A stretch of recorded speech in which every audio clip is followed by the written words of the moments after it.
की राजनीति गांधी, नेहरू, पटेल और सुभाष से होते हुए भगत सिंह पर जा पहुंची। अभी तक की सियासत में शहीद आजम भगत सिंह का नाम तो लिया जाता रहा, लेकिन उन्हें आदर्श के रूप में स्वीकार करने की हिम्मत किसी में नहीं हुई। उसका कारण था भगत सिंह की नास्तिक विचारधारा।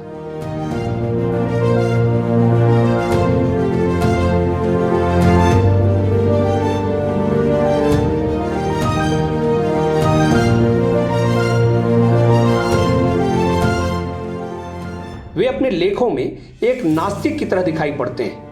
उनके नजरिए से राज्य का कोई धर्म नहीं होता।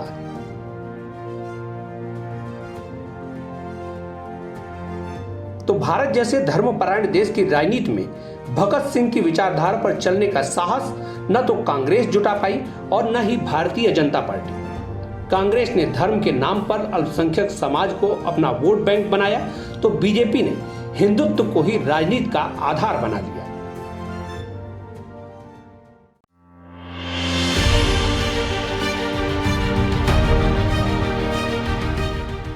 सरदार भगत सिंह की लोकप्रियता और प्रभाव को समझने के लिए आप जरा इस बात पर गौर कीजिए।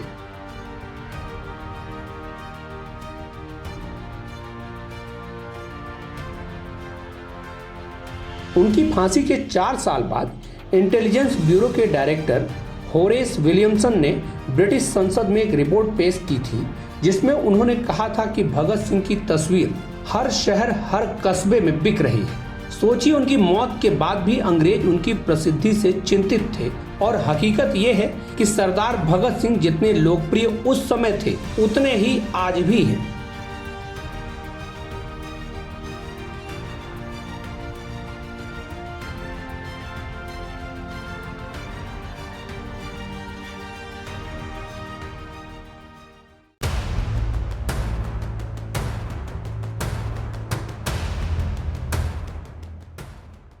इस समय उत्तर भारत में हिंदुत्व की हवा चल रही है और हिंदी पट्टी के राज्यों में बीजेपी एक बड़ी ताकत बन चुकी है। तमाम उठापटक के बीच पंजाब में बहुमत हासिल कर आम आदमी पार्टी ने एक विचित्र साहस का प्रदर्शन किया है। पार्टी ने शहीद भगत सिंह और डॉक्टर BR अम्बेडकर को राज्य सरकार का मॉडल ऑफ गवर्नेंस बताकर हिंदुत्व की सियासत को चुनौती दी है।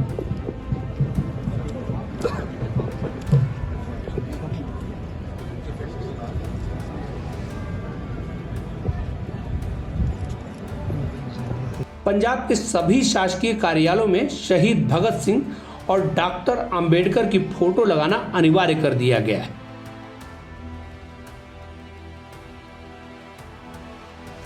शहीद आजम के पैतृक गांव खटकर कला में शपथ लेते हुए नवनिर्वाचित मुख्यमंत्री भगवंत सिंह मान ने साफ संदेश दिया है कि राज्य किसी धर्म विशेष को आश्रय नहीं देगा और सरकार सबके लिए बराबरी से काम करेगी। भगत सिंह दा शेर वो कहंदे इश्क करना सबका पैदाइशी हक है, इश्क करना सबका पैदाइशी हक है, क्यों ना इस बार वतन की सरजमी को महबूब बना लिया जाए। हैरानी की बात है कि हाल में हुए 5 राज्यों के चुनाव में सिर्फ पंजाब ही ऐसा राज्य है जहां लोगों ने धर्म से हटकर जमीनी मुद्दों पर वोट दिया है। बाकी के 4 राज्य धार्मिक ध्रुवीकरण के प्रभाव में रहे। आम आदमी पार्टी की नॉन रिलीजियस पॉलिटिक्स से बीजेपी परेशान दिख रही है।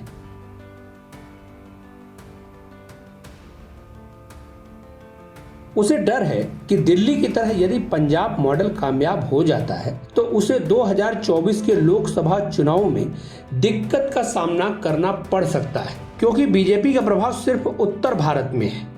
आम आदमी पार्टी जिस तरह से विस्तार कर रही है, उसे रोकना भाजपा के लिए बड़ी चुनौती है। आइए एक नजर डालते हैं आपकी देश भर में बढ़ती ताकत पर। दिल्ली और पंजाब में पूर्ण बहुमत की सरकार के अलावा आपने उत्तराखंड में 3% वोट हासिल किए हैं। उत्तर प्रदेश में उनका गठबंधन नहीं हो पाया था, लेकिन बीजेपी की सबसे बड़ी चिंता गुजरात है, जहां आम आदमी पार्टी ने नगर निगम की 28 सीटों पर कब्जा कर रखा है। दिसंबर में गुजरात के चुनाव होने वाले हैं और आम आदमी पार्टी टक्कर देने के मूड में है। इसके अलावा पार्टी ने 2 सीटों के साथ गोवा में अपनी उपस्थिति दर्ज करा दी है। हिमाचल में निगम की 14 सीटों पर आप का कब्जा है। तो जिस तरह आप का विस्तार हो रहा है वह तो भाजपा के लिए चुनौती है ही, और यदि गवर्नेंस का पंजाब मॉडल सफल होता है तो दूसरे राज्यों में भी नॉन रिलीजियस पॉलिटिक्स का क्रेज बढ़ेगा, जो भाजपा के लिए खतरे की घंटी है। अब यह देखना होगा कि भगवंत सिंह मान किस तरह से सरकार चलाते हैं। सारा दारोमदार पंजाब मॉडल पर है। पहले दिल्ली में इंकलाब हुआ, अब पंजाब में इंकलाब हुआ, अब यह इंकलाब पूरे देश के अंदर फैलेगा। जो लोग आज ये टीवी देख रहे हैं, सब लोगों को मैं कहना चाहता हूं, सारी महिलाएं आम आदमी पार्टी ज्वाइन करें, सारे युवा आम आदमी पार्टी ज्वाइन करें, सारे किसान आम आदमी पार्टी ज्वाइन करें, सारे मजदूर, सारे व्यापारी, सारे उद्योगपति सब आम आदमी पार्टी ज्वाइन करें। केजरीवाल के पंजाब मॉडल पर आपकी क्या राय है, कमेंट बॉक्स में जरूर बताएं और चैनल को सब्सक्राइब कर हमारी आजाद पत्रकारिता का मनोबल बढ़ाएं।